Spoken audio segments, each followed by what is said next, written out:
से आगाज। हमारे साथ पहले कॉलर भी हैं। अस्सलाम वालेकुम जी। जी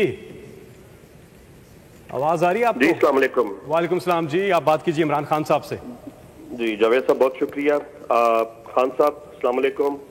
जी एक ये डेविस्टेटिंग सिचुएशन है पाकिस्तान में, मगर मैं ओवरसीज की रिप्रेजेंटेशन कर रहा हूँ। मेरा नाम जाहिद भट्टी है और बर्मिंघम से हूँ।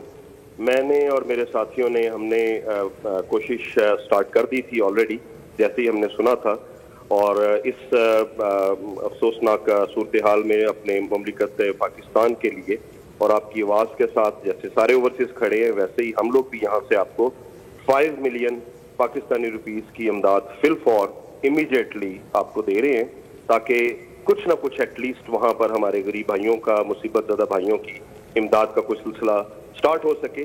और इसके बाद जहाँ भी ज़रूरत होगी, मेरा नंबर आपके ऑफिस में, आपके सेक्रेटेरिएट में मौजूद है, बाकी जावेद साहब के पास भी मौजूद है, और जहाँ पे भी जरूरत में पेश आएगी, मैं और मेरी टीम तहे दिल से आपके साथ हर कदम पे शामिल होंगे। बहुत बहुत शुक्रिया जी। अगले कॉलर हमारे साथ, बहुत बड़ी तादाद में इस वक्त लोग कॉल कर रहे हैं।